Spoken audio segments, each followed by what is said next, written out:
എനിക്ക് നിങ്ങളുടെ എല്ലാവരുടെയും പേര് പറഞ്ഞാൽ കൊള്ളാം, എനിക്ക് നിങ്ങളുടെ എല്ലാവരുടെയും പേര് പറഞ്ഞാൽ കൊള്ളാമെന്ന് ആഗ്രഹമുണ്ട്. എന്നാൽ അങ്ങനെ പോയാൽ 10 മിനിറ്റ് അങ്ങ് പോകുമല്ലോ. അത് നഷ്ടമാക്കാറ് ദൈവവനെ സൂക്ഷിപ്പാൻ കർത്താവ് ഞാൻ ആഗ്രഹിക്കുന്നു. ഇന്ന് മീറ്റിംഗിൽ ലീഡ് ചെയ്യുന്ന എൻ്റെ ആത്മാർത്ഥ സ്നേഹിതൻ പാസ്റ്റർ ജോഷുവ ജോൺ. നാട്ടിലും ഞങ്ങൾ നാട്ടുകാരാ, കരുവറ്റ വിയ്യൂർ അടുത്തടുത്ത സ്ഥലങ്ങളാ. ഞങ്ങൾക്ക് ഒന്നിച്ച് സ്റ്റേജിലായിരിക്കാൻ ദൈവം ഇടയാക്കിയത് കൊണ്ട് ദൈവത്തെ വാഴ്ത്തുകയും സ്തോത്രം ചെയ്യുകയും ചെയ്യുന്നു. എൻ്റെ സ്നേഹിതന്മാരായ പലരും ഇന്ന് അതിനകത്ത് ജോയിൻ ചെയ്തിട്ടുണ്ട്. അമേരിക്കയിൽ നിന്ന്, ഗൾഫ് നാടുകളിൽ നിന്ന്, മറ്റു വിവിധ സ്ഥലങ്ങളിൽ നിന്ന് എല്ലാവർക്കായി ഞാൻ ദൈവത്തിന് സ്തോത്രം ചെയ്യുന്നു. എല്ലാവരും ദൈവമായ കർത്താവ് സഹായിക്കട്ടെ. ഇപ്പോൾ 4.5 വർഷമായി സഭാ ചാർജിൽ നിന്ന് ഞാൻ റിട്ടയർ ചെയ്തു. സഭാ ചാർജിൽ നിന്ന് റിട്ടയർ ചെയ്തെങ്കിലും കർത്താവിന്റെ വേലയിൽ നിന്ന് റിട്ടയർ ചെയ്തിട്ടില്ല. ഇപ്പോഴും സമയം കിട്ടുമ്പോഴൊക്കെ സൂമിൽ കൂടെ ദൈവം പ്രസംഗിക്കുകയും ഒക്കെ ചെയ്തുകൊണ്ടിരിക്കുന്നു. എനിക്ക് തന്ന കൃപയ്ക്കനുസരിച്ച് ശുശ്രൂഷിച്ചുകൊണ്ടിരിക്കുന്നു. എന്നാൽ നിങ്ങളുടെ പ്രാർത്ഥനയ്ക്ക് വേണ്ടി ഒരു വിഷയം കൂടെ ഞാൻ പറയുന്നു. ഞാൻ 5 പുസ്തകങ്ങളാണ് എഴുതിയത്. എന്നാൽ ഇനി ഒരു പുസ്തകം കൂടെ ഞാൻ എഴുതിക്കൊണ്ടിരിക്കുകയാണ്. അത് കർത്തൃദാസന്മാർക്കൊക്കെ വളരെ പ്രയോജനപ്പെടുന്ന പുസ്തകമാണ്. എൻ്റെ 1000 പ്രസംഗങ്ങൾ ഒരു പുസ്തകമാക്കുവാനുള്ള ക്രമീകരണം ചെയ്തുകൊണ്ടിരിക്കുകയാണ്. കർത്താവ് അനുവദിച്ചാൽ ഈ വർഷം ഒടുവിലോ അടുത്ത വർഷം ആദ്യമോ ആ പുസ്തകം വരും. അപ്പോൾ 1000 പ്രസംഗമല്ല, പ്രസംഗിക്കാൻ കൃപയുള്ളവർക്ക് അത് 3000-ഓ 5000-ഓ ഡെവലപ്പ് ചെയ്യാൻ കഴിയും. അത്രമാത്രം പ്രസംഗങ്ങളുടെ ഒരു ഖനിയാണ് ആ പുസ്തകത്തിൽ കൂടെ പുറത്തു വരുവാൻ പോകുന്നത്. നിങ്ങൾ ആ വിഷയത്തെ ഓർത്ത്, എന്നെ ഓർത്ത് ദൈവമക്കൾ പ്രാർത്ഥിക്കണം എന്ന് ഓർപ്പിക്കുന്നു. അത് അനുഗ്രഹമായി തീരുവാൻ ദൈവമായ കർത്താവ് സഹായിക്കട്ടെ. ഇന്ന് ഞാൻ എടുക്കുവാൻ ആഗ്രഹിക്കുന്ന വിഷയം, എനിക്കറിയാം ഞാൻ പ്രസംഗിക്കുമ്പോൾ നോട്ടുകൾ കുറിക്കുന്ന പല പ്രിയപ്പെട്ടവരും നമ്മുടെ മധ്യേ ഉണ്ടെന്നറിയാം. അതുകൊണ്ട് നിങ്ങൾക്ക് വേണ്ടി ഞാൻ വാക്യങ്ങളും വായിക്കുന്നില്ല, വാക്യങ്ങൾ പറഞ്ഞ് നിങ്ങൾക്ക് അത് എൻ്റെ ഒരു പ്രസംഗം പല പ്രസംഗങ്ങളിലാണ്. അതുകൊണ്ട് നിങ്ങൾക്കത് പ്രയോജനപ്പെടട്ടെ എന്ന് കർത്താവ് ഞാൻ ആഗ്രഹിക്കുകയും പ്രാർത്ഥിക്കുകയും ചെയ്യുന്നു. എന്റെ ചിന്തയ്ക്ക് വേണ്ടി വായിപ്പാൻ ആഗ്രഹിക്കുന്ന കാര്യം 2 ശമൂവേലിന്റെ പുസ്തകം 19-ാം അധ്യായം 10-ാം വാക്യത്തിന്റെ ഒടുവ് ഭാഗമാണ്. 2 ശമൂവേൽ ചാപ്റ്റർ 19 വേഴ്സ് 10. ആകയാൽ രാജാവിനെ തിരികെ കൊണ്ടുവരുന്ന കാര്യത്തിൽ നിങ്ങൾ അനങ്ങാതിരിക്കുന്നത് എന്ത് എന്ന് പറഞ്ഞു. അതിന്റെ 11-ാം വാക്യത്തിന്റെ മധ്യഭാഗം, നിങ്ങൾ യഹൂദാ മൂപ്പന്മാരോട് പറയേണ്ടത്, രാജാവിനെ അരമനയിലേക്ക് തിരികെ കൊണ്ടുവരുന്ന കാര്യത്തിൽ നിങ്ങൾ പിൻപന്മാരായി നിൽക്കുന്നത് എന്ത്? രാജാവിനെ അരമനയിലേക്ക് തിരികെ കൊണ്ടുവരുന്ന കാര്യത്തിൽ എല്ലാ ഇസ്രായേലിന്റെ സംസാരം അവന്റെ അടുക്കൽ എത്തിയിരിക്കുന്നു. 12-ന്റെ മധ്യഭാഗം, രാജാവിനെ മടക്കി വരുത്തുന്ന കാര്യത്തിൽ നിങ്ങൾ പിൻപന്മാരായി നിൽക്കുന്നത് എന്ന്. രാജാവ് മടങ്ങി വരുവാൻ ആഗ്രഹിക്കുന്നു. എന്നാൽ രാജാവിനെ മടക്കി വരുത്തുന്ന കാര്യത്തിൽ നിങ്ങൾ പിൻപന്മാരായി നിൽക്കുന്നതെന്ത്? ഇതിന്റെ ചരിത്ര ഭാഗം ഒന്ന് പറഞ്ഞിട്ട് എന്റെ വിഷയത്തിലേക്ക് കടക്കുവാൻ ഞാൻ ആഗ്രഹിക്കുന്നു. ദാവീദ് രാജാവിന്റെ ജീവിതത്തിൽ ദാവീദിനെ കുറിച്ച് മാത്രമാണ് ദൈവം പറഞ്ഞത്.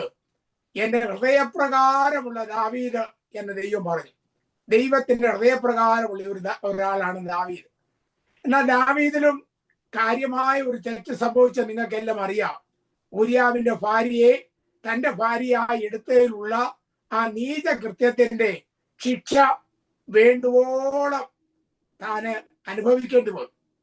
നമ്മൾ ചെയ്യുന്ന ചില തെറ്റുകൾ ഭൂമിയിൽ വെച്ച് തന്നെ അതിന്റെ ചില കഷ്ടാനുഭവങ്ങളിൽ കൂടെ ദൈവം നമ്മളെ കടത്തിവിട്ടു എന്ന് പറയും. യാക്കോബിന്റെ ജീവിതത്തിൽ അങ്ങനെ ഉണ്ടായിട്ടുണ്ട്.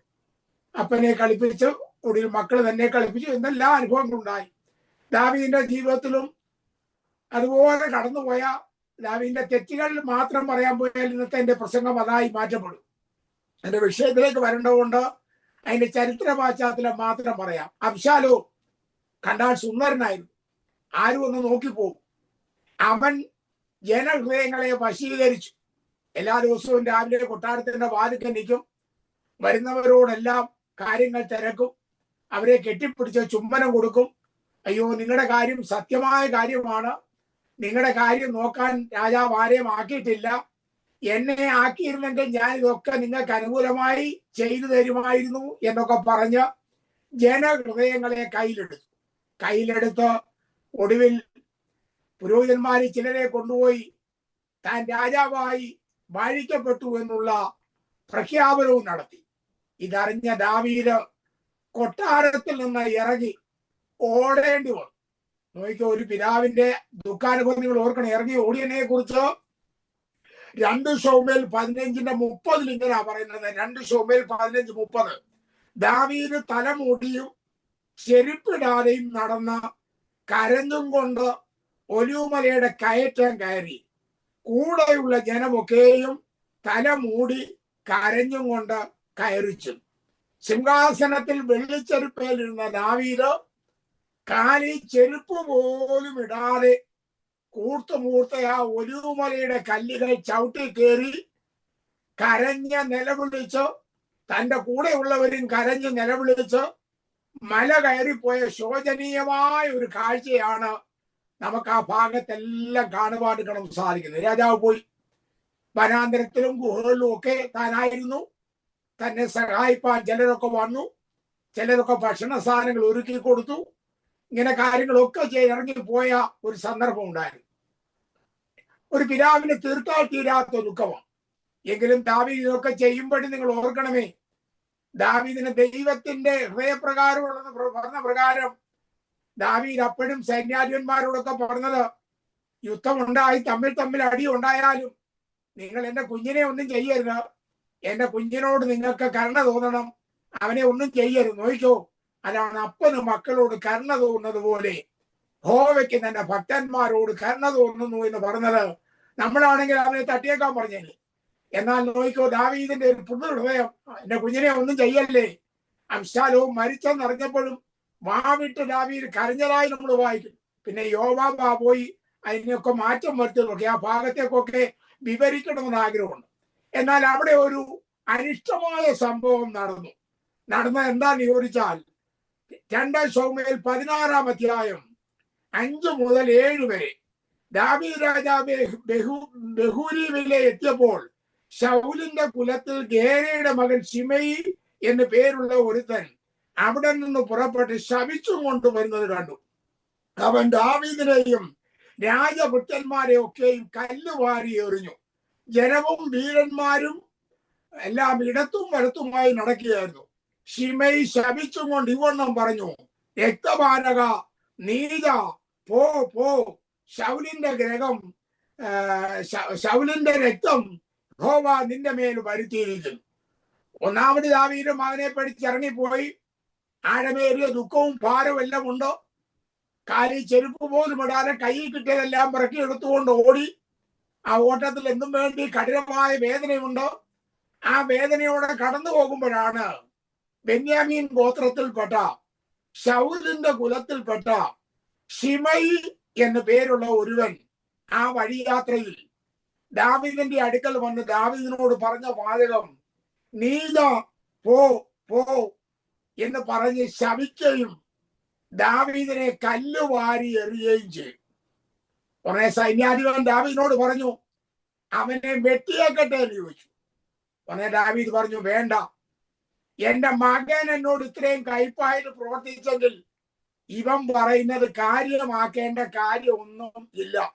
എന്നിട്ട് ദാവീദ് ഒരു കാര്യം പറയുന്നുണ്ട്, യഹോവ അവനോട് കൽപ്പിച്ചിട്ടായിരിക്കും അവൻ അങ്ങനെ ചെയ്തത്. നിങ്ങളെ ഞാനൊരു കാര്യം ഓർപ്പിക്കട്ടെ. യഹോവ കൽപ്പിച്ചോ ശിമെയിയോട് ദാവീദിനെ പോയി ശപിപ്പാൻ? ഇല്ല.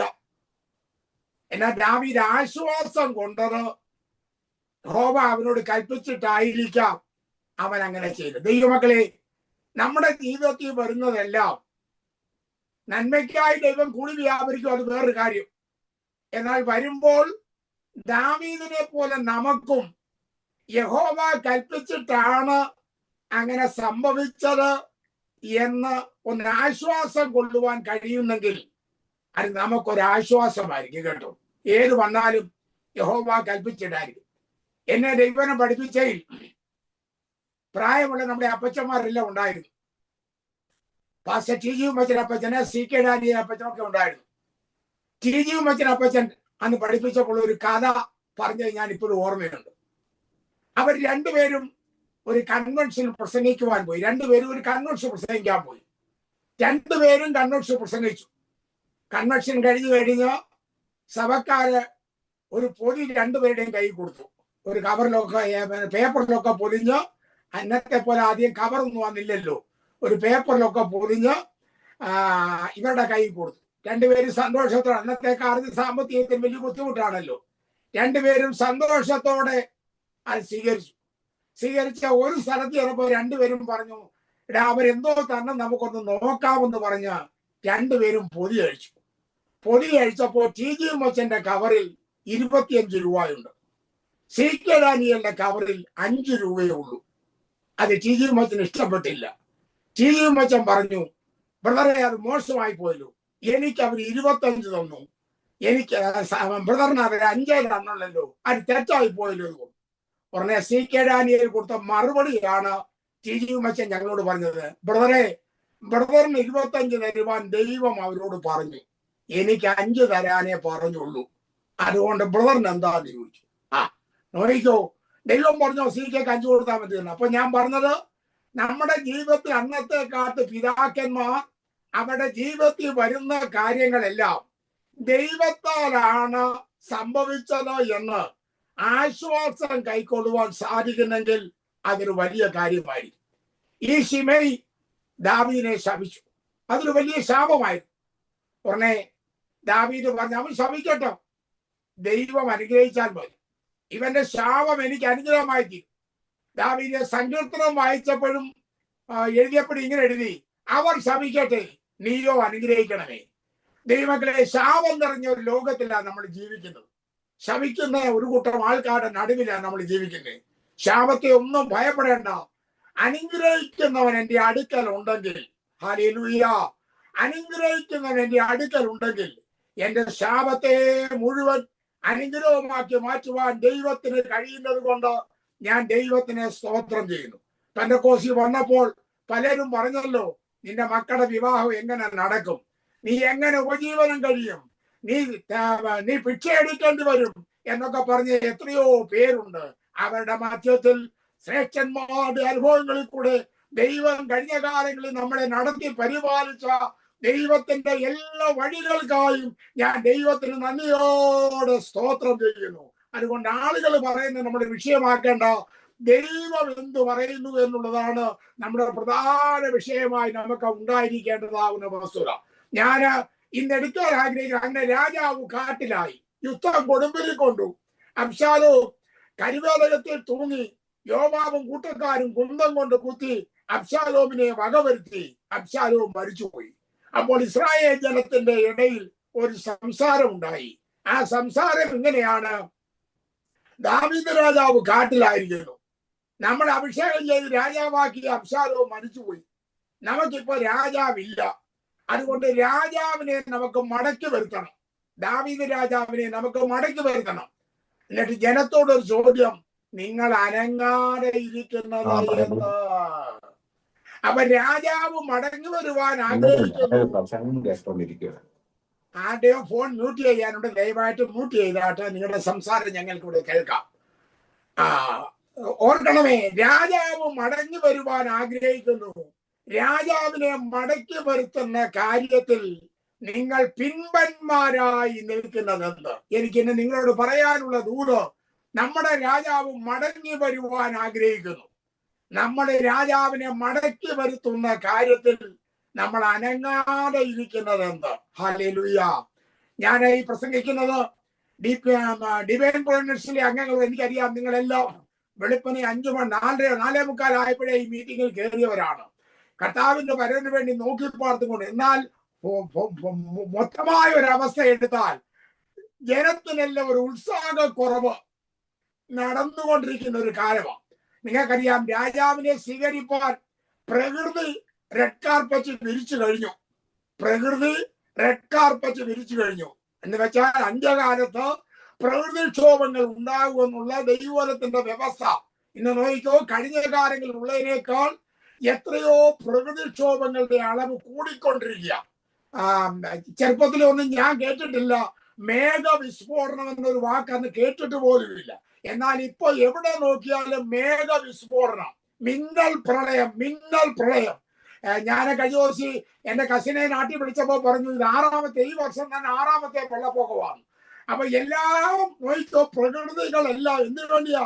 കർത്താവ് വരുന്ന അടയാളം കർത്താവ് പറഞ്ഞത് കൊണ്ട് പ്രകൃതികളെല്ലാം അയ്യോ കർത്താവേ വന്നു, നീ പറഞ്ഞതെല്ലാം ഞങ്ങളിൽ കൂടെ നിവർത്തിച്ചു കൊണ്ടിരിക്കുന്നു എന്ന് പറഞ്ഞ് പ്രകൃതി റെഡ് കാർപ്പറ്റ് പിരിച്ചു തുടങ്ങി. ഇനി യുദ്ധങ്ങൾ ഉണ്ടാകുമെന്ന് പറഞ്ഞു. നമുക്കറിയാം യുദ്ധങ്ങൾ നിർത്താൻ ഞങ്ങളുടെ ട്രംപ് ട്രൈ ചെയ്യുന്നൊക്കെ പറഞ്ഞാലും ആയുധങ്ങൾ വാരിക്കൂട്ടി എല്ലാ രാജ്യങ്ങൾക്കും സപ്ലൈ ചെയ്ത് വിറ്റ് അതിന്റെ വർധനവ് കൂടിക്കൊണ്ടിരിക്കുക.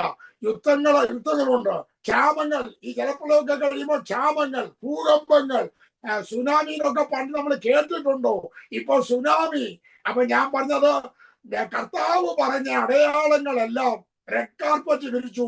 കർത്താവെ പോരെ, ഞങ്ങളെല്ലാം പ്രവചനം നിവർത്തിക്കപ്പെടുവാൻ ഞങ്ങളെല്ലാം റെഡിയായി നിൽക്കുക എന്ന് അവരെല്ലാം പറയുന്നത്. എന്നാൽ നമ്മൾ പലപ്പോഴും കർത്താവിന്റെ വരവിന് വേണ്ടി ഉത്സാഹമില്ലാത്തവരായി നിൽക്കുന്ന കാഴ്ചകളാണ് കാണുന്നത്. ആ കൂട്ടത്തിൽ ഞാൻ പല വിഷയങ്ങൾ എടുക്കുന്നുണ്ട്. ഒരു വിഷയത്തിൽ തന്നെ അതിന്റെ ഉപശാഖയായി 2-3 വിഷയത്തിലേക്ക് കടക്കുവാൻ ഞാൻ ആഗ്രഹിക്കുന്നു. അതിനകത്ത് ദാവീദിനെ ശപിച്ച ഈ ശിമെയി എന്ന് പറയുന്ന ആള് ദാവീദ് മടങ്ങി വരുന്ന കാര്യം താൻ അറിഞ്ഞു. തനിക്കറിയാം ദാവീദ് ഒരു കാര്യം കിട്ടിയാൽ വെറുതെ വിടത്തില്ല, അത് ന്യായമായി കൈകാര്യം ചെയ്യുമെന്ന് ശിമെയിക്ക് അറിയാം. അതുകൊണ്ട് ശിമെയി എന്തെന്നറിയാവോ?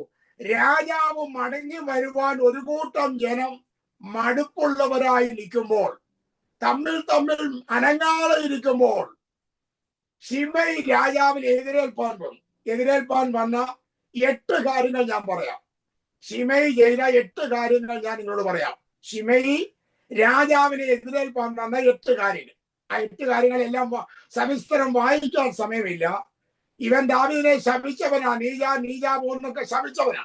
അവൻ ചെയ്ത ഒന്നാമത്തെ കാര്യം 2 ശമൂവേൽ 19-ാം അധ്യായം 20-ാം വാക്യം. 2 ശമൂവേൽ 19-ാം അധ്യായം 20-ാം വാക്യം. അടിയൻ പാപം ചെയ്തിരിക്കുന്നു എന്ന് പറഞ്ഞു. അതുകൊണ്ട് ഇതാ യജമാനായ രാജാവിനെ എതിരേൽക്കണേന് ഇറങ്ങി വരുവാൻ യോസഫിന്റെ സകല ഗ്രഹത്തിലും വെച്ച് അടിയൻ ഇന്ന് മുമ്പനായി വന്നിരിക്കുന്നു. രാജാവിനെ മടക്കി വരുത്തുവാൻ സകല ജനവും അനങ്ങാതെ ഇരിക്കുക.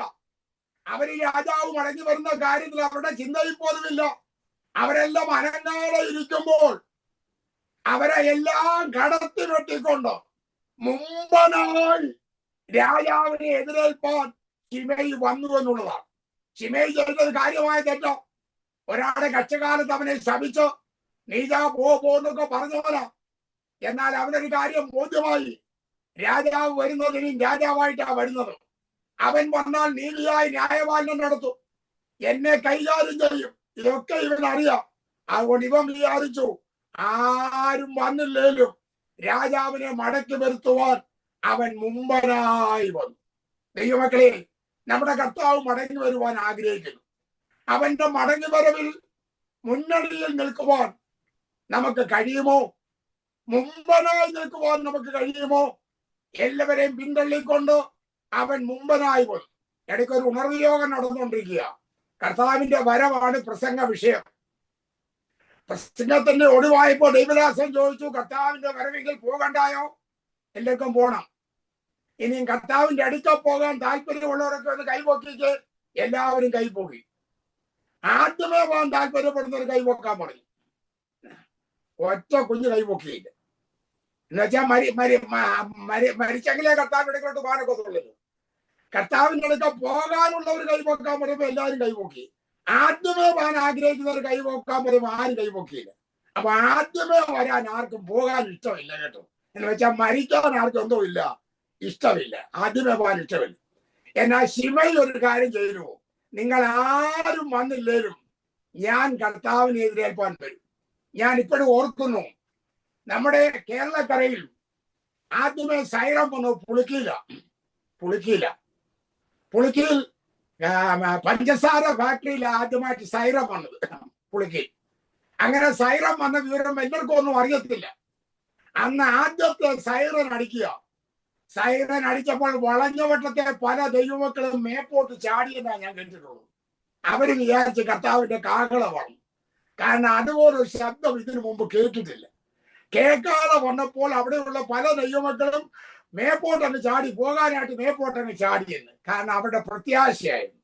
അല്ലെ, ഞാൻ ചോദിക്കട്ടെ, കർത്താവിന്റെ വരവെങ്കിൽ മുമ്പനായി പോകുവാൻ നമ്മളെ കൊണ്ട് കഴിയുമോ? കർത്താവിന്റെ വരവ് വരുന്ന കാര്യത്തിന് വേണ്ടി എല്ലാവരെയും പിന്തള്ളിക്കൊണ്ടോ കർത്താവെ ഞാൻ മുമ്പനായി നിന്നെ സ്വീകരിപ്പാൻ വരും എന്ന് പറയാൻ ഒരു ഡിസിഷൻ എടുക്കുവാൻ നമുക്ക് കഴിയുമോ? അവൻ മുമ്പനായി വന്നു. രണ്ടാമത് അവൻ ചെയ്തത് 2 ശമൂവേൽ 19:16. 2 ശമൂവേൽ 19:16.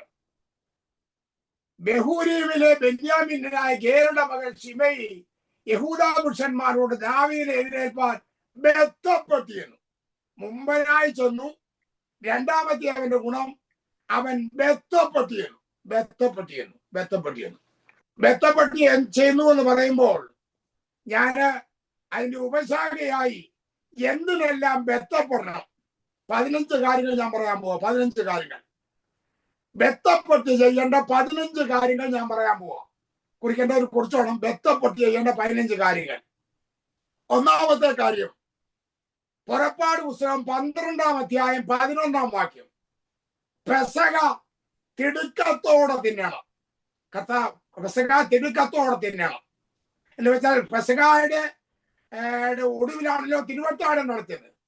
തിരുവത്താഴത്തിന്റെ സമയത്ത് കർത്താവ് പറഞ്ഞു, ഞാൻ വരുവോളം എന്റെ ഓർമ്മയ്ക്കായി ചെയ്യുന്നത്. അപ്പൊ കർത്താവ് വരുന്നത് കൊണ്ട് നമ്മൾ അത് എങ്ങനെ തിന്നണം? തിടുക്കത്തോടെ തിന്നണം. എന്ന് വെച്ചാൽ കർത്താവെ വരണമേ, നീയുമായിട്ടുള്ള തന്നെയുമല്ല ഇനിയും വരാനിരിക്കുന്ന വലിയ പന്തി ഭോജനത്തിന് നിഴലാണ്. അതിനു വേണ്ടി നമുക്കൊരു ബന്ധപ്പാടുണ്ടായിരിക്കണം. കർത്താവിന്റെ വരവിന് വേണ്ടി നമുക്കൊരു വലിയ ബന്ധപ്പാടുണ്ടായിരിക്കണം. പെസഹ തിടുക്കത്തോടെ തിന്നണം. രണ്ടാമത്തെ കാര്യം, ഉൽപ്പത്തി പുസ്തകം 19-ാം അധ്യായം 15 മുതൽ 21 വരെ. ഉൽപ്പത്തി 19-ന്റെ 15 മുതൽ 21 വരെ ദൂതന്മാർ ലോത്തിനെ ബന്ധപ്പെടുത്തി. തീയും ഗന്ധകവും കത്താൻ പോവുക. തലേദിവസം വൈകിട്ട് ദൂതന്മാർ അവിടെ വന്നു. അവരെ ഭോഗിക്കേണ്ടതിന് പട്ടണക്കാരെല്ലാം വന്നു. ദൂതന്മാർ ചെറിയ അത്ഭുതങ്ങൾ ചെയ്തു. അതിരാവിലെ ദൂതന്മാർ എഴുന്നേറ്റ് ലോത്തിനോട് പറഞ്ഞു, ലോത്ത്, ഈ പട്ടണം നശിപ്പിക്കാൻ പോവുക. പ്രസംഗം ഇന്ന് പറഞ്ഞു, ബാക്കി നാളെ പോയെന്ന് പറയാനൊന്നും സമയമില്ല. ഒറ്റ മെസ്സേജേ ഉള്ളൂ, ജീവരക്ഷയ്ക്കായി ഓടിപ്പോക, പുറകോട്ട് നോക്കരുത്. 2 വാചകം മാത്രം, ജീവരക്ഷയ്ക്കായി ഓടിപ്പോക, പുറകോട്ട് നോക്കരുത്. പക്ഷെ ഈ ദൂതം അങ്ങോട്ട് ഏറ്റില്ല. ഇവരെ ഇറങ്ങുന്ന ലക്ഷണമൊന്നും കാണുന്നില്ല. ദൂതന്മാർ പിന്നെയും ബന്ധപ്പെടുത്തി, ഇറങ്ങാന്ന് പറഞ്ഞ് ബന്ധപ്പെടുത്തി. എന്റെ ഭാഷയെ പറഞ്ഞാൽ നമ്മൾ യാത്ര പോകുമ്പോൾ പെട്ടി തുണികളൊക്കെ അടിക്കുന്ന പോലെ എല്ലാം വാരി വലിച്ചിട്ട് അവരെ അടുക്കി വെക്കുക. ഓരോന്നും കൊടുക്കുമ്പോൾ പിന്നെ സാധനം കൂടി വരിക. ദൂതന്മാർ ബന്ധപ്പെടുത്തി ഇറങ്ങ. ഒടുവിൽ എന്ത് ചെയ്യേണ്ടി വന്നു? കയ്യെ പിടിച്ച് പുറത്തു കൊണ്ടുവന്ന് വിടേണ്ടി വന്നു. കർത്താവിന്റെ വരവെങ്കിൽ പ്രൈവറ്റ് വണ്ടിയാൽ ആളിനെ കയറ്റുന്നത് പോലെ നമ്മളെ കുറച്ചുപേരെ കയറ്റാൻ ദൂതന്മാർ ഇറങ്ങി വന്നിരുന്നെങ്കിൽ നമ്മൾ കുറച്ചുപേരെങ്കിലും കയറി പോകുമായിരുന്നു കേട്ടോ. എന്നാൽ അങ്ങനെ ഒരു സംഭവം ഇല്ല. സൂചി ഉണ്ടാക്കുന്ന ഒരു കമ്പനി നാട്ടിലുണ്ടായിരുന്നു. സൂചി ഉണ്ടാക്കി കഴിഞ്ഞ് വാച്ച്മാന്റെ ജോലിയാ തെറിച്ചു പോയ സൂചിയെല്ലാം പറക്കിയെടുക്കുക എന്നുള്ളത്. എന്നാൽ പറക്കിയെടുക്കാതെ ഉള്ള പ്രയാസമുള്ള കാര്യമാണ്. അതിന് വാച്ച്മാൻ ശക്തിയുള്ള ഒരു കാന്തമായിട്ട് ഈ കമ്പനി കൂടെ നടക്കും പറഞ്ഞാൽ തെറിച്ചു പോയ സൂചിയെല്ലാം ഈ കാന്തത്തെ പിടിക്കും. അന്ന് തൊഴിലാളികൾ പഠിച്ച സിഗരറ്റ് കുറ്റിയും ബീഡി തീപ്പത്തി കമ്പും മറ്റും താഴെ കിടപ്പുണ്ട്. പക്ഷെ അത് ഒരെണ്ണം ചാടി പിടിക്കത്തില്ല. ഇരുമ്പിനോട് കാന്തത്തോട് ആകർഷണമുള്ള സൂചിയെല്ലാം ചാടി പിടിക്കും. അതേ ദൈവമക്കളെ, കർത്താവിന്റെ വരവെങ്കിൽ അവന് വേണ്ടി ഒരുങ്ങിയിരിക്കുന്ന വിശുദ്ധന്മാർ പെട്ടെന്ന് കർത്താവിന്റെ അടുക്കൽ ചേർത്തുകൊള്ളും. അതുകൊണ്ട് ഞാൻ പറയട്ടെ, ദൂതന്മാർ ലോത്തിനെ ബന്ധപ്പെടുത്തിയതുപോലെ നമുക്ക് സ്വയമായി ഒരു ബന്ധപ്പാട് ഉണ്ടായിരിക്കണം കർത്താവിന്റെ വരവെങ്കിൽ പോകണമെന്ന്. മൂന്നാമത്തെ കാര്യം, ദാനിയേൽ പ്രവചനം 6-ാം അധ്യായം 19-ാം വാക്യം. അന്നത്തെ രാജാവ് അതിരാവിലെ എഴുന്നേറ്റ് ദാനിയേലിനെ സിംഹക്കുഴിയിൽ ഇട്ട ആ സിംഹക്കുഴിയുടെ വാതിൽക്കൽ ബന്ധപ്പെട്ട് ഓടിച്ചെന്നു. ദാരിയവേശ് രാജാവ് ബന്ധപ്പെട്ട് ഓടിച്ചെന്നു. എന്തോ കാണുവാൻ? ദൈവത്തിന്റെ വിടുതൽ കാണുവാൻ. ദാനിയേലിന് ദൈവത്തിന്റെ വിടുതൽ കാണുവാൻ അത്യുന്നതനായ ദൈവത്തിന്റെ ദാസനായ ദാവീദേ, അല്ലെ ദാനിയേലേ, എന്നെ വിളിച്ചപ്പോൾ രാജാവ് ശുഭമായിരിക്കട്ടെ, എനിക്കൊരു കേടും ശുഭം വരുത്തിയില്ല. എന്തിനാ രാജാവേ ഈ വെളുപ്പാങ്കാലത്ത് ബന്ധപ്പെട്ട് ഓടുന്നത്? ദൈവത്തിന്റെ വിടുതൽ കാണുവാൻ. അതേ, അവിടെ ഉടനെല്ലായി ദൈവത്തിന്റെ വിടുതലുകൾ നടന്നുകൊണ്ടിരിക്കുകയാണ്. ദൈവത്തിന്റെ അത്ഭുതങ്ങൾ നടന്നുകൊണ്ടിരിക്കുക. അത്ഭുതങ്ങൾ കാണുവാൻ നമുക്കും ഒരു ബന്ധപ്പാടുണ്ടായിരിക്കണം. നാലാമത്തെ കാര്യം, ലൂക്കോസിന്റെ സുവിശേഷം 1-ാം അധ്യായം 39-ാം വാക്യം. ലൂക്കോസ് 1:39. മറിയ എലിസബത്തിന്റെ അടുക്കൽ ചെല്ലുവാൻ ബന്ധപ്പെട്ടു പോയി. കാരണം എലിസബത്തിന് ഉരുവായിരിക്കുന്നത് 6 മാസം പ്രായമായി. തനിക്ക് വഴിയൊരുക്കുവാൻ ദൈവത്താൽ അയച്ച യോഹന്നാനാണ്. യോഹന്നാന്റെ അമ്മയുടെ അടുക്കൽ ചെല്ലുവാൻ, യോഹന്നാനെ കാണുവാൻ മറിയ ബന്ധപ്പെടുത്ത് എന്ന് വെച്ചാൽ കൂട്ടായ്മയ്ക്ക് ഒരു ബന്ധപ്പാടുണ്ടായിരിക്കണം. പിന്നെ എനിക്ക് സന്തോഷം തോന്നി, 107 വിൻഡോ ഇപ്പോഴും ഓപ്പണാ. അത് ഒരു സഭയിലെ അംഗങ്ങളല്ല, ലോകത്തിലുള്ള എല്ലാ രാജ്യങ്ങളിലുള്ള ദൈവമക്കൾ, വിശുദ്ധന്മാർ എല്ലാവരും വിൻഡോ ഓപ്പൺ ചെയ്തിട്ടില്ല. കുറച്ചുപേരെ ഓപ്പൺ ചെയ്തിട്ടുള്ളൂ. എങ്കിലും നിങ്ങളുടെ മുഖങ്ങളെല്ലാം കാണുമ്പോൾ മനസ്സിലെന്തോ ഒരു സന്തോഷമാണെന്നറിയാമോ? അതൊരു ദൈവീയ കൂട്ടായ്മയാണ്. അങ്ങനെ ഉണ്ടെങ്കിൽ സ്വർഗത്തിൽ ചെല്ലുമ്പോൾ ഭൂലോകത്തിന്റെ എല്ലാ വൻകരയിൽ നിന്നും ജാതി മത വ്യത്യാസം, നിറവ്യത്യാസം കൂടാതെ ജപ്പാൻകാരനും ചൈനക്കാരനും കൊറിയക്കാരനും അമേരിക്കക്കാരനും ഇന്ത്യക്കാരനും എല്ലാം ശുഭ്രവസ്ത്രധാരികളായി നിൽക്കുന്ന ആ കൂട്ടായ്മ എത്രയോ സന്തോഷവും അനുഗ്രഹമായിരിക്കുന്നോട് ഞാൻ ദൈവത്തിന് സ്തോത്രം ചെയ്യുന്നു. ദൈവീയ കൂട്ടായ്മയുള്ളവരെ കാണുവാൻ ബന്ധപ്പാട്. അടുത്ത 5-ാമത്തെ കാര്യം, ലൂക്കോസ് 2:16. ലൂക്കോസ് 2:16. ആട്ടിടയന്മാർ യേശുവിനെ കാണുവാൻ ബന്ധപ്പെട്ടിരുന്നു. ആരെ കാണാൻ ബന്ധപ്പെട്ടു? യേശുവിനെ കാണുവാൻ. അതേ, നമുക്കും നമ്മുടെ യേശുവിന്റെ അടുക്കൽ വരുവാൻ, യേശുവിനെ കാണുവാൻ ഒരു വലിയ ബന്ധപ്പാട് നമുക്കുണ്ടായിരിക്കണം. യേശുവിനെ കാണുവാൻ ബന്ധപ്പെട്ടു. 6-ാമത്തെ കാര്യം, ലൂക്കോസ് 19:6. ലൂക്കോസ് 19:6. കർത്താവ് വിളിച്ചു, സക്കായിയെ വേഗം ഇറങ്ങി വാ. സക്കായി ബന്ധപ്പെട്ട ഇറങ്ങി. ദൈവവിളി കേട്ട് അനുസരിപ്പാൻ ഒരു ബന്ധപ്പെട്ടൊരിറക്കം നമുക്ക് വേണം. നമ്മൾ എത്രയോ പ്രാവശ്യം ദൈവവിളി നിരസിച്ചിട്ടുണ്ടോ? ഞാൻ പറയട്ടെ, നമ്മുടെ കർത്താവിന്റെ അടുത്ത് വരുവാൻ നമുക്ക് അവൻ കർത്താവിനെ കാണാൻ ആഗ്രഹിച്ചേ ഉള്ളൂ. ഞാൻ അതിനെ കുറിച്ച് പറഞ്ഞത് ഇങ്ങനെ, അവൻ ബന്ധപ്പെട്ടിറങ്ങി. ഒരു ജാഥ യെരുശലേമിലേക്ക് പോകുക. വലിയ പുരുഷാരമുണ്ടോ? യേശു ജാഥയുടെ നടുക്ക മുന്നടക്കുന്നവരുണ്ടോ? ചുറ്റും ശിഷ്യന്മാരുണ്ട്. വലിയൊരു പുരുഷാരമുണ്ടോ? സൗഖ്യം പ്രാപിക്കാൻ വന്ന വലിയ പുരുഷാരമുണ്ട്. സക്കായി താഴെ വന്നപ്പോൾ ഒരു അനൗൺസ്മെന്റ്. ആരാ അനൗൺസ്മെന്റ് ചെയ്യുന്നത്? കർത്താവായ യേശു. എന്തായിരിക്കും അനൗൺസ്മെന്റ്? ബൈബിളിൽ എഴുതിയിട്ടില്ല, ഞാൻ പറയാം. ഇന്നത്തെ ജാഥ പിരിച്ചുവിട്ടിരിക്കുന്നു, എല്ലാവർക്കും അവരവരുടെ സ്ഥലത്ത് പോകാം. ഞാൻ ഇന്ന് രാത്രി സക്കായിയുടെ വീട്ടിലാ കിടക്കുന്നേന്ന്. എന്താ നിങ്ങളൊന്ന് നോക്കൂ, ഈ വന്ന ജാഥയെല്ലാം ഞാൻ പിരിച്ചുവിട്ട് നിങ്ങൾ പോക്കോ. ഞാൻ ഇന്ന് രാത്രി സക്കായിയുടെ വീട്ടിലാ കിടക്കുന്നത്. അതെ, നീ കർത്താവിനെ കാണാൻ ബന്ധപ്പെട്ടെന്ന് ഇറങ്ങി വന്നാൽ നിന്റെ വീട്ടിൽ വന്ന് നിന്നോട് കൂട്ടായ്മ ആചരിപ്പാൻ ആഗ്രഹിക്കുന്ന ഒരു നല്ല കർത്താവ് നമുക്കുള്ളത് കൊണ്ട് ഞാൻ ദൈവത്തിന് സ്തോത്രം ചെയ്യുന്നു. കർത്താവിന്റെ അടുക്കൽ വരുവാൻ ഒരു ബന്ധപ്പാടുണ്ടായിരിക്കണം. 7-ാമത്തെ കാര്യം, ഉൽപ്പത്തി 45:9. ഉൽപ്പത്തി 45:9. യോസഫ് പറയാണ്, നിങ്ങൾ ബന്ധപ്പെട്ട് എന്റെ പിതാവിന്റെ അടുക്കൽ ചെന്ന് പറയണം, ഞാൻ ജീവനോടുകൂടെ ഇരിക്കുന്നു എന്ന്. യാക്കോബിന്റെ അടുക്കൽ യോസഫിന്റെ സഹോദരൻ യോസഫ് പറഞ്ഞയക്കുക, നിങ്ങൾ പെരുക്കാൻ പോകരുത്, ഡുണ്ടാമടിച്ചു പോകരുത്, നിങ്ങളൊന്ന് ബന്ധപ്പെട്ട് ചെല്ലണം. ആര് ജീവനോടുകൂടെ ഇരിക്കുന്നു? യേശു ജീവനോടുകൂടെ ഇരിക്കുന്നു. അതേ ദൈവമക്കളെ, നമ്മുടെ പരസ്യോഗത്തിന്റെ പ്രസംഗം മരിച്ച യേശു മാത്രമല്ല, അനേക ദൈവമായി അവതരിച്ചവരെല്ലാം മരിച്ചു. മരണം കൊണ്ട് മാത്രം നിർത്തരുത്. നമ്മുടെ അപ്പുറത്തെ പ്രസംഗം യേശു ജീവിക്കുന്നു എന്നുള്ളതാണ്. 3-ാം നാൾ ഉയർത്തെഴുന്നേറ്റു എന്നുള്ളതാണ്. അവിടെ ഞാൻ ജീവനോടുകൂടെ ഇരിക്കുന്നു എന്ന് എന്റെ അപ്പനോട് പോയി പറയണം. അതെങ്ങനെ പോണം? ബന്ധപ്പെട്ട് പോയി പറയണം. അതേ ദൈവമക്കളെ, നമുക്ക് ഈ നാളിൽ ബന്ധപ്പാടോടുകൂടെ കർത്താവ് 3-ാം നാൾ ഉയർത്തെഴുന്നേറ്റു എന്ന് ശക്തിയോടെ പ്രസംഗിക്കണം. അടുത്തത് 7 കാര്യം ഞാൻ പറഞ്ഞു. 8-ാമത്തെ കാര്യം ഉൽപ്പത്തി 18:6. ഉൽപ്പത്തി 18:6. അബ്രഹാം ദൈവത്തെ ശുശ്രൂഷിപ്പാൻ ബന്ധപ്പെട്ട് വീട്ടിനകത്തോട്ട് കയറി. ദൈവമാനൊന്നും അറിഞ്ഞില്ല, ദൂരന്മാരാന്നും അറിഞ്ഞില്ല. 3 മനുഷ്യർ വീട്ടിൽ വന്നതേ ഉള്ളൂ. ഓടിച്ചെന്ന് സാറയോട് പറയാൻ എന്ത് ചെയ്തു? ബന്ധപ്പെട്ട് ഓടിച്ചെന്നു. അതിനെക്കുറിച്ച് എബ്രായ ലേഖനം പൗലോസ് വന്നത്, ചിലർ അറിയാതെ ദൈവദൂതന്മാരെ സൽക്കരിച്ചിട്ടുണ്ടല്ലോ. വെറും മനുഷ്യരായിട്ട് സൽക്കരിച്ചതോ? പിന്നെ അറിഞ്ഞത് 1 ദൈവവും 2 ദൂതന്മാരുമാണ്. അനുസൽക്കാരം മറക്കരുത്. ഈ നാളുകളിൽ അതൊക്കെ വളരെ കുറഞ്ഞു പോയിട്ടുണ്ട്. നമ്മൾ അനുസൽക്കാരം ചെയ്യണം. അതിനൊരു ബന്ധപ്പാട് നമുക്ക് വേണം. മറ്റുള്ളവരെ ശുശ്രൂഷിപ്പാൻ ഒരു ബന്ധപ്പാട് നമുക്ക് വേണം. ഇനി അടുത്തത് 9-ാമത്തെ കാര്യം. 1 ശമൂവേൽ 17:48.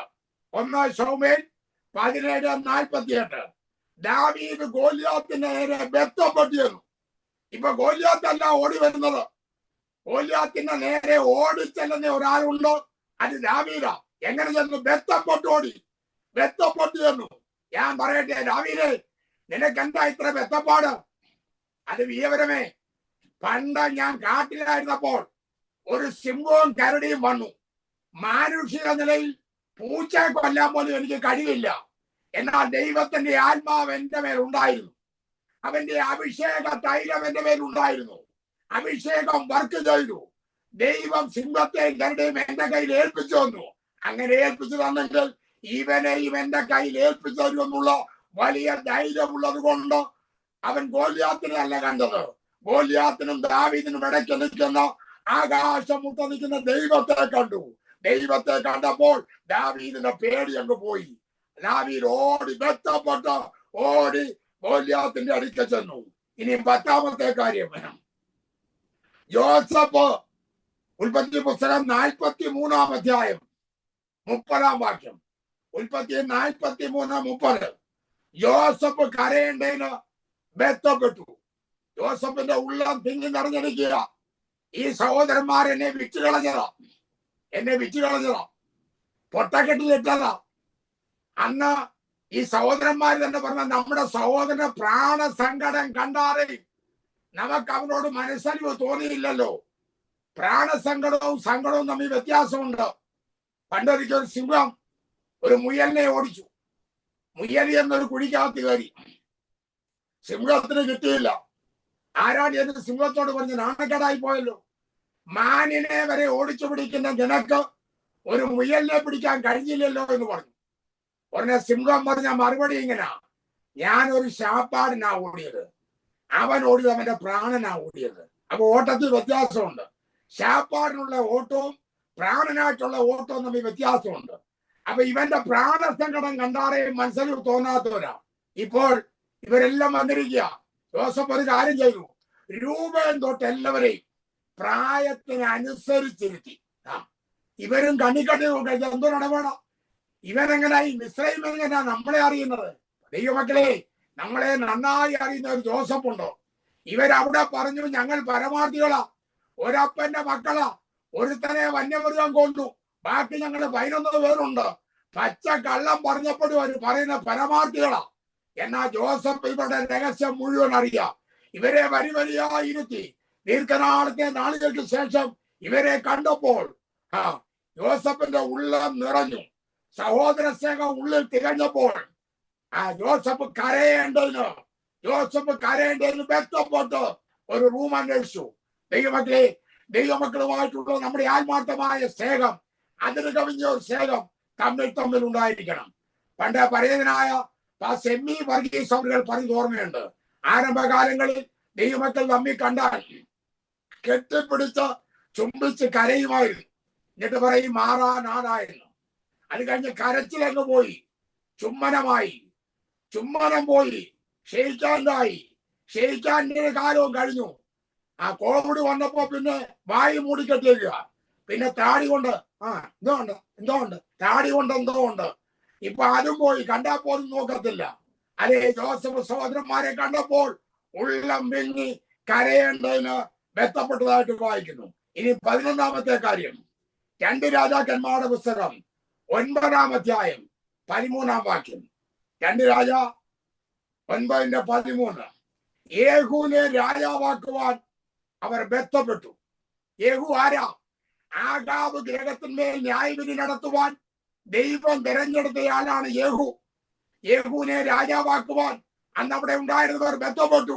അവർ വസ്ത്രങ്ങളൊക്കെ വീശി യേഹൂവിനെ രാജാവാക്കണം. അവനാണ് ആഹാബ് ഗ്രഹത്തിന്മേൽ ദൈവത്തിന്റെ ന്യായവിധി എന്ന് വെച്ചാൽ ദൈവം തിരഞ്ഞെടുത്തവനെ അംഗീകരിക്കാൻ നമുക്ക് ഒരു ബന്ധപ്പാട് വേണം. ദൈവം തെരഞ്ഞെടുത്തവനെ എന്ന് പറഞ്ഞ എല്ലാരെയും ദൈവം തെരഞ്ഞെടുത്തണം നിങ്ങൾ വിചാരിക്കല്ലേ. എല്ലാരെയും ദൈവം തെരഞ്ഞെടുത്തിട്ടില്ല. ഈ പ്രവാചക ഗ്രന്ഥത്തിലൊരു വാക്യമുണ്ട്, ഞാൻ തെരഞ്ഞെടുക്കാത്തവനെ നിങ്ങൾ രാജാവാക്കി, ഞങ്ങൾ ദൈവം അറിയാത്തവനെ നിങ്ങൾ രാജാവാക്കി. ദൈവം എടുത്തതല്ല. ഇന്നത്തെ നമ്മുടെ പല ഇലക്ഷനിലും നേതാക്കന്മാരായിരിക്കുന്ന പലരെയും ദൈവം എടുത്തവരല്ലേ അല്ല. അവർ വോട്ടിട്ട് ജയിച്ചു വന്നതാ, കാശ് കൊടുത്ത് വോട്ട് വാങ്ങിച്ചവരാ. അവര് വശീകരിച്ച സ്ഥാനാർത്ഥികളായവരാ. ദൈവം അവരെ അറിഞ്ഞിട്ട് പോലുമില്ല.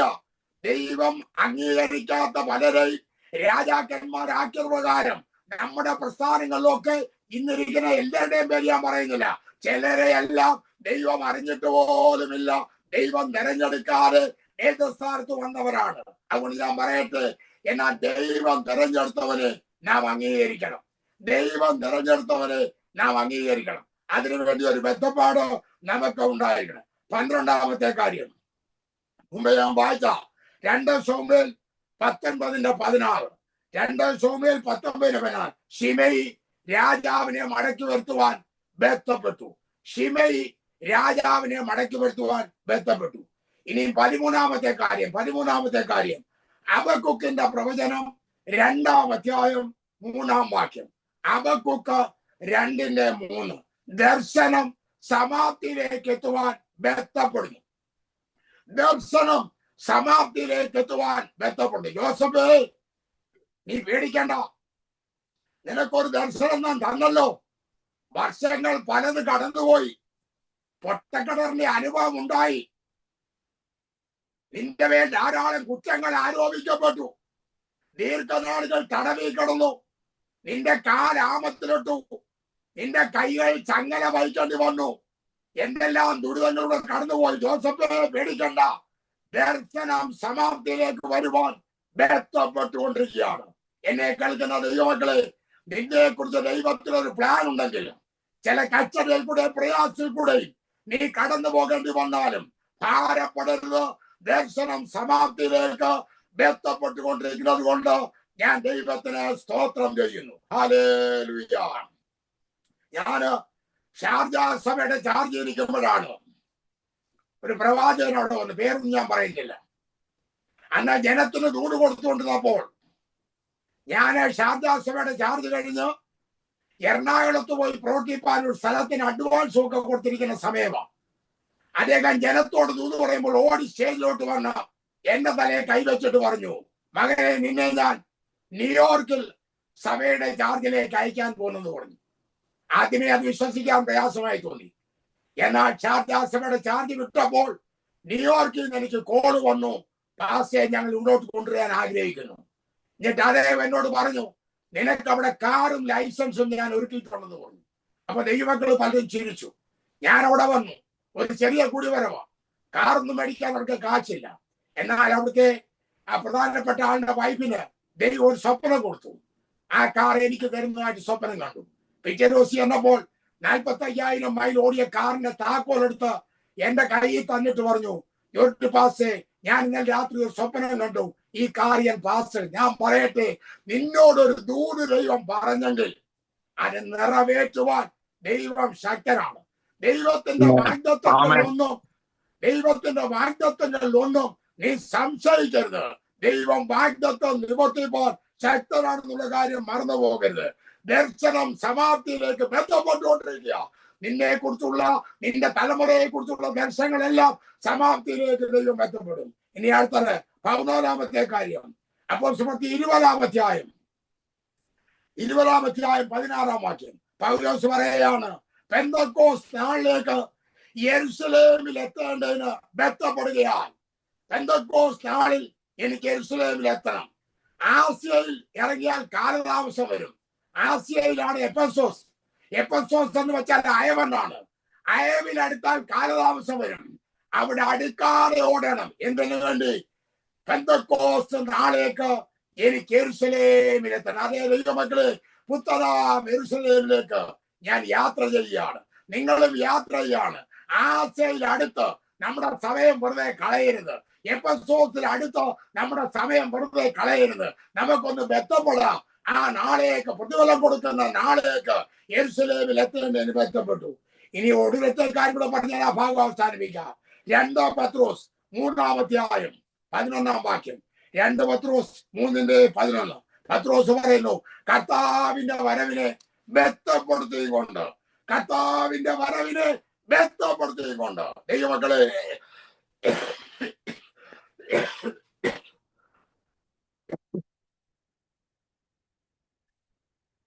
കർത്താവ് ഒരുപാട് ആഗ്രഹിക്കണം. നമുക്ക് കർത്താവിന്റെ വരവിനെ ബന്ധപ്പെടുത്തണം. പണ്ടൊക്കെ യോഗം കഴിയുമ്പോൾ ആശീർവാദം കഴിഞ്ഞ് പറയുമായിരുന്നു, അവൻ കർത്താവായ യേശുവേ വരണമേ.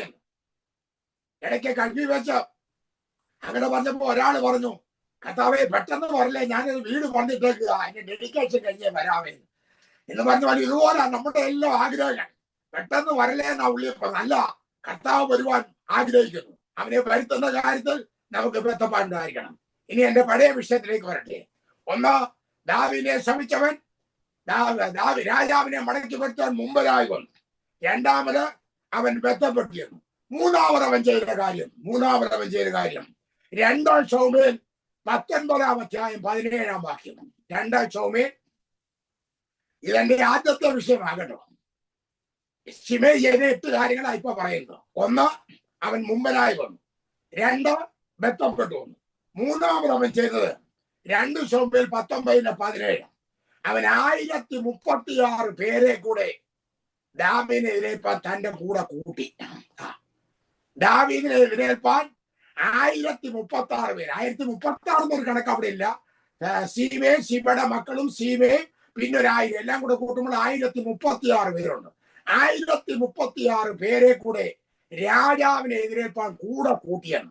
ഞാൻ ചോദിക്കട്ടെ, യേശുവിന്റെ വരവിന് വേണ്ടി നീ ഒരുങ്ങിയിരിക്കുമ്പോൾ ഒരാളെ കൂടെങ്കിലും യേശുവിന്റെ വരവിന് വേണ്ടി ഒരുക്കുവാൻ നമ്മളെ കൊണ്ട് കഴിഞ്ഞിട്ടുണ്ടോ?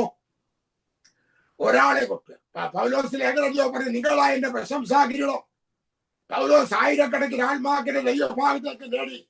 യോഗിച്ചോ ദൈവഭാഗത്ത് ചെല്ലുമ്പോൾ ലക്ഷക്കണക്കിന് ആൾക്കാരെ ദൈവഭാഗത്ത് നേടി. ഓരോരുത്തരെ അനേകരെ ദൈവഭാഗത്ത് നേടി. നമ്മളോട് തന്നെ ഒരു ചോദിക്കാം, യേശുവിന്റെ വരവെങ്കിൽ എന്റെ കൂടെ പോകുവാൻ ആരെങ്കിലും കുറച്ചു പേരെങ്കിലും ഉണ്ടോ? എന്റെ ഭവനത്തിലുള്ളവരെങ്കിലും എന്റെ കൂടെ ഉണ്ടോ? എന്റെ മക്കളെങ്കിലും എന്റെ കൂടെ ഉണ്ടോ? ശിമേയി ചെയ്തത് 1036 പേരെ തന്റെ കൂടെ കൂട്ടിക്കൊണ്ട് ദാവീദിനെ എതിരേൽപ്പാനായി ചെന്നു. നമുക്കൊന്ന് ഉത്സാഹിക്കാം. കർത്താവേ, ഇനി എന്റെ മുൻപാകെ സമയമുണ്ട്. ചില ജീവിതങ്ങളെയെങ്കിലും, ചില കൊയ്യാൻ കഴിഞ്ഞില്ലല്ലോ. ഞാൻ പറയട്ടെ, രൂത്തേ, നീ ബോവസിന്റെ വയലിൽ ചെന്നല്ലോ, നീ കച്ച കൊയ്തില്ലല്ലോ. ഇല്ല, കൊയ്ത്തുകാരുടെ അശ്രദ്ധ മുഖാന്തരമായി കച്ചേന്ന് ചില കതിരുകൾ താഴെ പോയിട്ടുണ്ട്. കൊയ്ത്തുകാരുടെ അശ്രദ്ധ മുഖാന്തരമായി കച്ചയിൽ നിന്ന് ചില കതിരുകൾ താഴെ പോയിട്ടുണ്ട്. നീ അത് പറക്കടി, നീ അത് പറക്ക്, അത് പറക്കി കൊണ്ടുവന്ന് അളക്ക്. അത് കഴിയുമ്പോൾ നിലത്തിന്റെ ഉടമയായി ദൈവം നിന്നെ ഉയർത്തും. ഞാൻ പറയട്ടെ, ഇന്നും പലയിടത്തും സ്വരസഭകളിലും പ്രശ്നങ്ങളുണ്ടായി ചില കതിരുകൾ താഴെ പോയിട്ടുണ്ട്. നമുക്ക് അതെങ്കിലും ഒന്ന് പറക്കാമോ? കൊയ്യാൻ അവസരം കിട്ടി. ഞാൻ ബൈബിളിൽ ഇങ്ങനെ വായിക്കുന്നു, ദൈവം തന്നെ ജനത്തിന്റെ സ്ഥിതി മാറ്റുമ്പോൾ യഹൂദേ, നിനക്ക് ഞാൻ ഒരു കൊയ്ത്ത് വന്നു. കൊയ്യോ, കൊയ്യുന്നവരെല്ലാം കൊയ്തോട്ട്. കൊയ്യാൻ കഴിയാത്തവർ യൂത്തിനെ പോലെ ആ വയലിന് താഴെ വീണ് കിടക്കുന്ന ചില കതിരുകളെങ്കിലും പിറക്കി കൊണ്ടുവരുവാൻ കഴിയുമോ? അതും അറയിൽ വരേണ്ട വിത്തുകളാണ്. ദൈവമക്കളെ, നമുക്ക് ചിലരെയെങ്കിലും കർത്താവിനെ സ്വീകരിപ്പാൻ, ചിലരെങ്കിലും ഒരുക്കുവാൻ ദൈവം നമുക്ക് ഇടയാകട്ടെ. അടുത്തത് 2 ശമൂവേൽ 19:17. സീബയെയും പുത്രന്മാരെയും ഭൃത്യന്മാരെയും കൊണ്ടുവന്നു. ആരാ ശിവ? യോനാഥാന്റെ മകൻ മെഫീബോശത്ത്. മെഫീബോശത്തിന്റെ ദാസനാണ് ശിവ. അപ്പം മെഫീബോശത്തും ഒക്കെ ആരാ? ശൗലിന്റെ കൊച്ചുമക്കളാ. അപ്പോൾ ദാവീദുമായി നേരത്തെ പിണങ്ങിപ്പിടിച്ചിരുന്നവരാ. അവരെ കൂടെ ദാവീദിനെ സ്വീകരിപ്പാൻ ഈ ശിവയെ കൊണ്ടുവന്നു. പിണങ്ങി നിൽക്കുന്ന ചിലരുണ്ട്, അകന്നു നിൽക്കുന്ന ചിലരുണ്ട്, സഭയിലെ പിന്മാറ്റത്തിൽ പോയ ചിലരുണ്ട്. അവരെ കൂടെ നമുക്ക് കൊണ്ടുവരണം. രാജാവ് വരുന്നു, അവരെ പിന്മാറ്റത്തിൽ കളയരുത്, അവരെ തള്ളി കളയരുത്. അവര് നമുക്ക് വേണ്ടിയവരാ. അവരെ കൂടെ നമുക്കൊന്ന് കൊണ്ടുവരാം. ദൈവമക്കളെ നമുക്കൊന്ന് ഉത്സാഹിക്കാം. പുതിയൊരാത്മാവിനെ കൊണ്ടുവരാൻ കഴിഞ്ഞില്ലെങ്കിലും ദൈവസഭയെ വന്നിട്ട് നിരുത്സാഹികളായി മാറിയിരിക്കുന്ന അകന്നിരിക്കുന്ന ചിലരെ കൂടെ ദൈവഭാഗത്തേക്ക് കൊണ്ടുവരുവാൻ ദൈവമേ എനിക്ക് കഴിയുമോ ദൈവത്തോട് ചോദിക്കാം. അങ്ങനെയുള്ള ചിലരെ കൂടെ ദൈവഭാഗത്തേക്ക് പോകാം. ഇനി അടുത്ത 5-ാമത്തെ കാര്യം 2 ശമൂവേൽ 19:17. 2 ശമൂവേൽ 19:17. യോർദാൻ കടന്നു ചെന്നു. യോർദാൻ കടന്നു ചെന്നു. നമുക്കറിയാം, കനാനെയും മറ്റു ദേശത്തെയും തമ്മിൽ വേർതിരിക്കുന്ന നദിയാണ് യോർദാൻ നദി. യോർദാൻ കടന്നാൽ അപ്പുറത്ത് കാണുന്നത് വാഗ്ദത്ത കനാലാണ്. വാഗ്ദത്ത കനാനിലേക്ക് രാവിലെ കൊണ്ടുവരണം. ഇവൻ യോർദാൻ കടന്നു ചെന്നു. ദൈവമക്കളെ, യോർദാൻ കച്ചതയെ കാണിക്കുന്നു, യോർദാൻ പ്രതികൂലത്തെ കാണിക്കുന്നു, യോർദാൻ മരണത്തെ കാണിക്കുന്നു. അപ്പോൾ ദാവീദിനെ സ്വീകരിപ്പാൻ മരണം വകവയ്ക്കാതെ, കച്ചത വകവയ്ക്കാതെ, പ്രതികൂലം വകവയ്ക്കാതെ യോർദാൻ കടന്നു ചെന്നു. യോർദാനിലും പേടിക്കണ്ട. യോർദാന്റെ ആഴങ്ങളിലും ഇറങ്ങി വരുന്ന കർത്താവ് നമ്മുടെ കൂടെ ഉണ്ട്. മരണ യോർദാൻ വഴി മാറിത്തരും. യോർദാൻ കടന്നു എന്ന ശിവ യോർദാൻ കടന്നു ചെന്നു. കടന്നു എന്നതായിട്ട് ദൈവത്തിൽ കൂടെ നമ്മൾ വായിച്ചുകൊണ്ട് കടന്നു ചെന്നു. ഇനി അടുത്ത 7-ാമത്തെ കാര്യം 2 ശമൂവേൽ 19:18. 2 ശമൂവേൽ 19:18. രാജാവിനെ ഇഷ്ടം ചെയ്യേണ്ടതിന് ഇപ്പൊ തനിക്ക് ഒറ്റ ആഗ്രഹമേ ഉള്ളൂ. ശപിച്ച തനിക്കൊരാഗ്രഹമേ ഉള്ളൂ. രാജാവിനെ ഇഷ്ടം ചെയ്യണം. ഇഷ്ടം ചെയ്യേണ്ടതിന് താൻ ചെങ്ങാടമായിട്ടൊക്കെ പോയേക്കുക. രാജാവിന്റെ ഇഷ്ടം ചെയ്യേണ്ടതിന്. ദൈവമക്കളെ, നമുക്ക് നമ്മുടെ ഇഷ്ടം വേണ്ട, എന്റെ ഇഷ്ടം വേണ്ട എന്ന് നമ്മൾ പാട്ട് പാടും. നമുക്ക് വേണ്ടതെല്ലാം നമ്മുടെ കർത്താവിന്റെ ഇഷ്ടമാണ്. ഇപ്പൊ ശിവയെ നീ പണ്ട് ശപിച്ചതല്ലേ? അതെ അതെ. എന്നാൽ ഇപ്പൊ എനിക്ക് ഒരൊറ്റ ആഗ്രഹമേ ഉള്ളൂ, രാജാവ് മടങ്ങി വരുന്നു. അതിന് മുൻപ് രാജാവിന്റെ ഇഷ്ടം ചെയ്യണം. ദൈവമക്കളെ, ദൈവം നമ്മെ ആക്കിയത് ദൈവത്തിനെ ഇഷ്ടം ചെയ്യാനാ. കർത്താവ് ഗെത്സമനാവിലെ പ്രാർത്ഥന എങ്കിലും എന്റെ ഇഷ്ടമല്ല, നിന്റെ ഇഷ്ടം നിവർത്തിക്കട്ടെ. അതേ, നമുക്ക് ഒരൊറ്റ ആഗ്രഹമേ ഉള്ളൂ, കർത്താവിന്റെ ഇഷ്ടം നിവർത്തിക്കണം. ഇനി നാളുകൾ അധികമില്ല കേട്ടോ ദൈവമക്കളെ, നാളുകൾ അധികമില്ല. ബൈബിളിൽ അല്ലെങ്കിൽ ഇവിടൊക്കെ ചില ന്യൂസുകളൊക്കെ ഇറങ്ങുന്നുണ്ട്. 2026 കർത്താവ് വരുമെന്നും ഇന്ന മാസത്തിൽ ഒന്നും ഞാൻ വിശ്വസിക്കുന്നില്ല. ബൈബിളിൽ ഡേറ്റ് കർത്താവ് പറഞ്ഞ കർത്താവിന് പോലും അറിയത്തില്ലെന്ന്. എന്നാൽ നിലച്ചിരിക്കാത്ത നാഴികയിൽ കർത്താവ് വരും. നിലച്ചിരിക്കാത്ത നാഴികയിൽ കർത്താവ് വരും. യഹൂദന്റെ കാര്യം മാത്രം എടുത്താൽ മതി. അവന്റെ കാര്യങ്ങൾ എടുക്കുമ്പോൾ കർത്താവിന്റെ വരവിന്റെ അടയാളങ്ങളാണ് അതെല്ലാം വിളിച്ചു പറഞ്ഞുകൊണ്ടിരിക്കുന്നത്. അതുകൊണ്ട് ഞാൻ പറയട്ടെ, രാജാവിനെ ഇഷ്ടം ചെയ്യേണ്ടതിന് വേണ്ടി അവനെ തന്നെ സമർപ്പിച്ചു. ഞാൻ 8 കാര്യമാണ് പറയാൻ പോകുന്നത്. 1, അവൻ മുമ്പരായി വന്നു. 2, ബന്ധപ്പെട്ട് ചെന്നു. 3, 1036 പേരെ കൂട്ടിക്കൊണ്ട് ചെന്നു. 4, പിണങ്ങി നിന്ന സീബയെയും പുത്രന്മാരെയും ഭൃത്യന്മാരെയും കൊണ്ടുവന്നു. 5, യോർദാൻ കടന്നു ചെന്നു. 6, 6-ാമത്തെ കാര്യം, ചെങ്ങാടൻ കെട്ടിക്കൊണ്ടുപോയി. അപ്പൊ യോർദാൻ കടക്കണമെങ്കിൽ വള്ളമൊക്കെ വേണമല്ലോ. ദാവീദിന്റെ കൂടെ കടമുള്ളവർ, ഞെരുക്കമുള്ളവർ ഒക്കെ ഒത്തിരി പേരുണ്ട്. അവരെ ഇക്കരെ കടത്തണം. ഇക്കരെ കടത്താനായിട്ട് തടിയെല്ലാം കൂടെ കൊട്ടിയെടുത്ത് ചെങ്ങാടമായിട്ട് കെട്ടി. അപ്പൊ നിങ്ങൾ വിചാരിക്കാൻ ശിമയി ചെറിയ കാര്യമല്ല ചെയ്തത്. യോർദാന്റെ വനത്തിൽ പോയി താൻ മരം മുറിച്ചു. താനും തന്റെ ആളുകളെല്ലാം കൂടെ മരം മുറിച്ചു.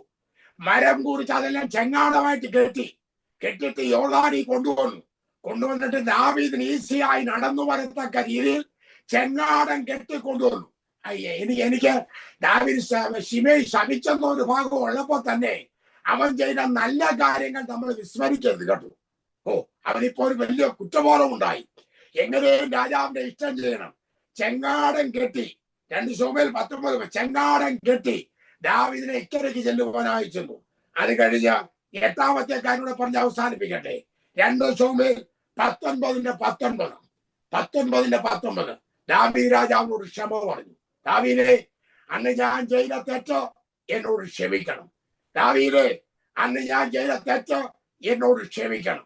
ക്ഷമ പറഞ്ഞ് ഉടനെ ദാവീദ് പറഞ്ഞു, നിന്നോട് ഞാൻ ക്ഷമിച്ചിരിക്കുന്നു. എന്നാ പിന്നീട് ശലോമോന്റെ കാലത്ത് അവന്റെ മേൽ ന്യായവിധി നടത്തി. അവന് ചില നിയമങ്ങൾ കൊടുത്തു. നീ പാർക്കിനടുത്തൊന്ന് വെളിയിൽ പോകണമെന്നൊക്കെ പറഞ്ഞു. അവൻ വെളിയിൽ പോയപ്പോൾ അവൻ കൊല്ലപ്പെട്ടു. അത് വേറൊരു കാര്യം. എങ്കിലും അവൻ നിരപ്പ് പ്രാപിച്ചു. ഞാൻ ദൈവമക്കളോട് അവസാന ദൂതായി പറയട്ടെ, നമുക്ക് ഈ ദിവസങ്ങളിൽ നിരപ്പിന്റെ ദിവസങ്ങളായി മാറ്റപ്പെടണം. എന്നിലും നിങ്ങളിലും ഒക്കെ അറിഞ്ഞും അറിയാതെയും ധാരാളം തെറ്റുകൾ വന്നു പോയിട്ടുണ്ട്. നമ്മൾ കൈവിടപ്പെട്ടു പോയി എങ്കിൽ നമ്മളെക്കാട്ടിൽ അരിഷ്ട മനുഷ്യൻ വേറെയില്ല. അതുകൊണ്ട് ഇന്ന് യോഗത്തിൽ വന്നിരിക്കുന്ന 110 വിൻഡോ ഓപ്പൺ ഉണ്ട്. 110 വിൻഡോയിലുള്ളവരോടും കർത്താവിന്റെ നാമത്തിൽ ഞാൻ പ്രബോധിപ്പിക്കട്ടെ, നമുക്ക് ഈ ദിവസങ്ങളിൽ ഒരു നിരപ്പിന്റെ ശുശ്രൂഷയായിരിക്കണം. ക്ഷമ പറയുന്ന ദിവസങ്ങളായിരിക്കണം. കർത്താവെ, അറിഞ്ഞും അറിയാതെയും എന്റെ ജീവിതത്തിൽ കഴിഞ്ഞ കാലങ്ങളിൽ വന്നുപോയ എല്ലാ കുറവും എന്നോട് ക്ഷമിച്ച് എന്നെ നീതീകരിക്കണമേ എന്ന് പ്രാർത്ഥിക്കുന്ന ഒരു നിരപ്പിന്റെ ശുശ്രൂഷയായിരിക്കണം ഈ അന്ത്യകാലങ്ങളിൽ നടക്കേണ്ടത്. അതിന് ദൈവമക്കൾ തയ്യാറാകണം. ഓരോ പ്രാർത്ഥനയിലും ക്ഷമയോടിച്ച് പ്രാർത്ഥിക്കണം. എല്ലാ കാര്യങ്ങളും പരസ്യമായി ക്ഷമയോദിക്കണമെന്നില്ല.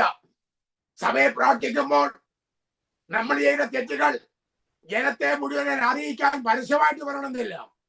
പരസ്യമായി പറയേണ്ട കാര്യങ്ങൾ പരസ്യമായി പറയണം. രഹസ്യമായി ദൈവത്തോട് പ്രാർത്ഥിക്കേണ്ട കാര്യങ്ങൾ രഹസ്യമായി ദൈവത്തോട് പ്രാർത്ഥിക്കണം. അങ്ങനെ ദൈവത്തിലേക്ക് ഒരു നിരപ്പിലേക്ക് കടന്നു വരണം. യേശു വരാറായി. ആ ചോദ്യം ചോദിച്ചോട് ഞാൻ നിർത്തോട്ട്. രാജാവ് മടങ്ങി വരുവാൻ ആഗ്രഹിക്കുന്നു. രാജാവിനെ മടക്കി വരുത്തുന്ന കാര്യത്തിൽ നിങ്ങൾ പിൻപന്മാരായി നിൽക്കുന്നതെന്ത്? നമുക്ക് മടങ്ങി വരാം. വ്യക്തപ്പാടോട് ചെയ്യേണ്ട കാര്യങ്ങൾ വ്യക്തപ്പാടോട് ചെയ്യാം. ഇങ്ങനെ അവസരം തന്ന ഡിവൈൻ പ്രൈം മിനിസ്ട്രിയോടും അതിന്റെ എല്ലാ ചുമതലക്കാരോടും എന്റെ ഹൃദയം